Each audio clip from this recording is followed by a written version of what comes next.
Hola, yo soy Catherine Caraballo y tengo el placer de presentarle la ponencia sobre migración química y caracterización de compuestos en envases plásticos de uso alimentario.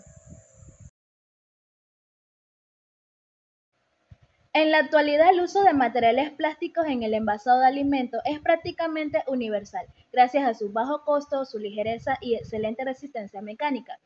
Sin embargo, detrás de estas ventajas existe un desafío relevante para la seguridad alimentaria, que es la posible migración de compuestos químicos desde el material plástico hacia el alimento. Esta migración puede involucrar tanto aditivos, monómeros residuales, plastificantes o productos de degradación que, bajo ciertas condiciones como el tipo de alimento, la temperatura o el tiempo de almacenamiento, pueden transferir de la matriz alimentaria y alterar entonces su inocuidad.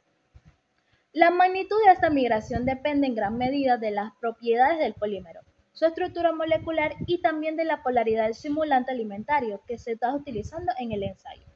Para ello, los estudios de migración no solo buscan identificar qué compuestos se transfieren, sino que también entender los mecanismos de difusión y solubilidad que los favorecen.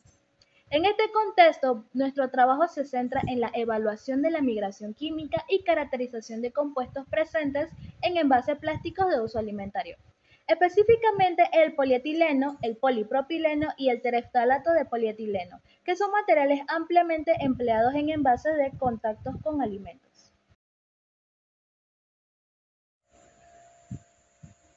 El propósito central de esta investigación fue caracterizar cuantitativamente los compuestos químicos que migran desde materiales plásticos de uso alimentario, evaluando su comportamiento bajo diferentes condiciones de temperatura y con distintos simulantes alimentarios.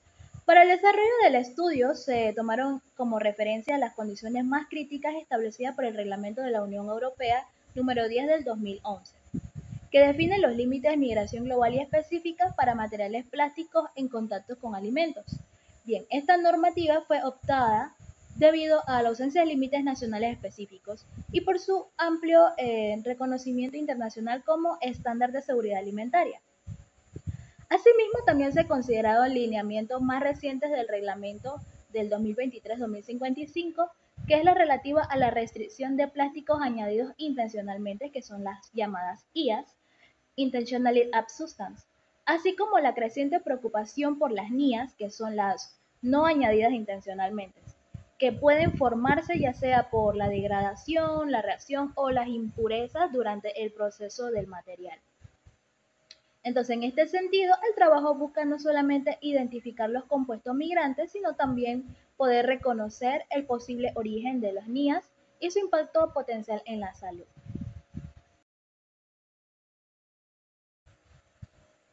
Para el estudio de la migración global se empleó el método basado en el uso de simulantes alimentarios que permite reproducir bajo condiciones controladas el comportamiento de envases plásticos en contacto con distintos tipos de alimentos.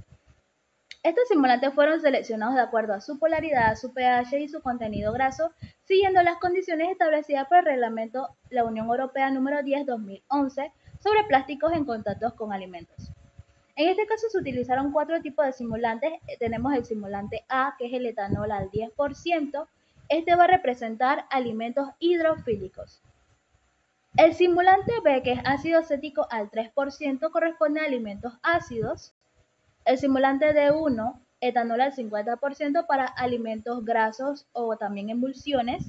Y el simulante D2, que es etanol al 95%, simula alimentos con alto contenido lipídico o grasa superficial. Bien, estas muestras de plástico se cortaron en fragmentos rectangulares considerando una relación superficie-volumen establecida por el reglamento, que indica que 6 decímetros al cuadrado del material plástico deben estar en contacto en 1 kilogramo de simulante alimentario. Esto basándose en que se estima que una persona consume diariamente alrededor de 1 kilogramo de alimento que ya ha estado en contacto con 6 decímetros al cuadrado del material plástico. Por lo tanto, los simulantes A y B se cortaron en fragmentos de 3.6 por 1.5 centímetros, equivalente a 5.4 centímetros al cuadrado por cara. Y las muestras que van a ser sumergidas en simulante D2, que es etanol al 95%, las muestras se recortaron de 3 por 1.5 centímetros que va a equivaler a 4.5 centímetros al cuadrado por cara. Esta reducción del tamaño se debe a que el solvente va a presentar una menor densidad y una mayor capacidad extractiva que en comparación con los solventes acuosos. Entonces, cada fragmento se colocó en los viales de vidrio con una tapa hermética y se añadieron 18 mililitros de simulantes en los casos de A y B y 19.2 mililitros en el caso del simulante D2. Esto garantizando una inmersión completa de la muestra y evitando lo que es una formación de burbujas o zonas sin contactos. Posterior a eso, los viales fueron incubados en horno bajo condiciones controladas de tiempo y temperatura, esto representando distintos escenarios en contacto con alimentos. Como podrán ver en el cuadro, para las muestras de PET tenemos las bolsas Ziploc, que estuvieron un tiempo de 10 días a 40 grados Celsius en el horno, o también las botellas de agua y jugo. Estos tuvieron un simulante de B y de 1 que tuvieron un tiempo de 24 horas a 40 grados Celsius en el horno. En cambio, las botellas de salsa, que son los PE, estuvieron 10 días a una temperatura de 40 grados Celsius. Y también tenemos el topper, que estuvieron 2 horas en el horno a 70 grados Celsius. Finalmente, tras el tiempo de ensayo, los simulantes se evaporaron cuidadosamente hasta sequedad constante y la diferencia de masa residual permitió determinar la migración global expresada en miligramos por centímetros cuadrados. Para la identificación de compuestos migrantes se siguió un procedimiento análogo al empleado en los ensayos de migración global. Una vez finalizado el tiempo de ensayo en el horno, los simulantes se sometieron a una etapa de preconcentración mediante 2 estrategias complementarias según la naturaleza del solvente. Para los casos de A, B y D1, los compuestos volátiles y semivolátiles fueron extraídos mediante microextracción en fase sólida, empleando una fibra absorbente de alta selectividad. Entonces la fibra se expuso directamente sobre la fase líquida del simulante durante un tiempo controlado, permitiendo la absorción de los analitos y su posterior desorción térmica en el inyector del cromatógrafo de gases acoplado al espectrómetro de masas. Bien, para los ensayos del simulante D2, el etanol al 95%, dada a su elevada fuerza extractiva y su contenido lipofílico, se utilizó un procedimiento alternativo. Los extractos se concentraron bajo flujo de nitrógeno a 40 grados Celsius para alcanzar un volumen cercano a 1 mililitro y luego se analizaron directamente en el cromatógrafo de gases. Este paso permitió incrementar tanto la sensibilidad del análisis y evitar la pérdida de compuestos de baja volatilidad que pudieran no ser retenidos por la fibra. En todos estos casos, el sistema de cromatógrafo de gases acoplado al masa se operó de modo de barrido total, que es el full scan, para entonces obtener espectros de masa representativos de cada pico cromatográfico. La identificación de estos compuestos se realizó mediante comparación de los espectros de biblioteca de las referencias, que son las NIS, y la correlación con sus tiempos de retención característicos.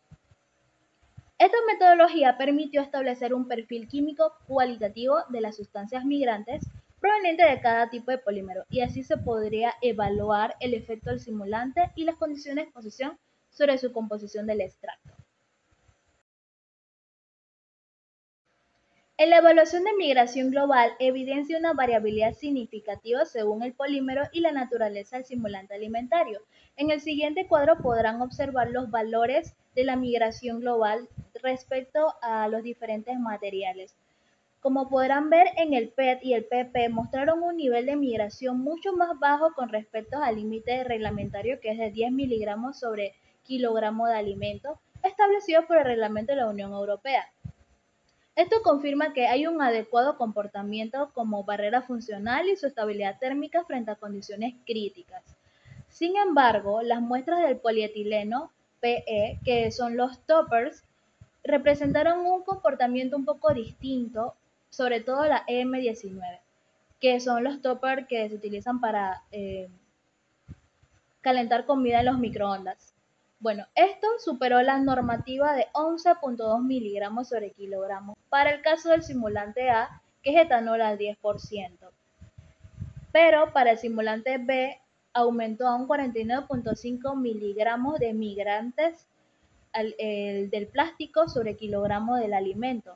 Estos valores indican que hay una liberación significativa del compuesto, atribuible tanto por su estructura más flexible, amorfa, y también por su baja densidad del PE. Esto facilita lo que es una difusión molecular. Entonces, el incremento de la migración con el simulante ácido sugiere que el pH del medio y la polaridad del simulante van a influir. El ácido acético, al interactuar con los grupos funcionales presentes en la superficie del polímero, puede entonces romper esas interacciones intermoleculares y movilizar los componentes aditivos, generando lo que es la migración mucho más elevada. Desde el punto de vista regulatorio, este hallazgo es crítico. Este comportamiento del PE local evidencia la necesidad de controles más estrictos en los envases comercializados aquí en Panamá, donde aún no existe una normativa específica sobre la migración química. El análisis mediante microextracción de fase sólida y cromatografía de gases con espectrómetros de masas permitió identificar tanto sustancias añadidas intencionalmente como productos de degradación no intencionales en las muestras de los PET, PP y PE tras los ensayos de migración con distintos simulantes. Estos tres tipos de polímeros se detectaron compuestos derivados de la oxidación o degradación térmica de antioxidantes comerciales, principalmente las familias del IRGAFOS 168 y del IRGANOS 1076, lo que confirma su liberación parcial bajo condiciones críticas en contacto. Entre ellos tenemos destacado las 2,4 diterbutil-butilfenol, que son identificadas como NIAs, presentes en los tres tipos de matices poliméricas, especialmente en los simulantes de ácido acético y el etanol al 10%. Asimismo, se identificaron compuestos intencionales que son de uso habitual para la formulación de los plásticos, como el ácido N-hexadecanoico, que son agentes emolientes, y el dibutiltalato, que es un plastificante ampliamente utilizado en lo que son las matrices poliméricas flexibles. Entonces, esto evidencia una migración transversal de aditivos comunes, posiblemente favorecidas por la polaridad del simulante y la naturaleza química del polímero.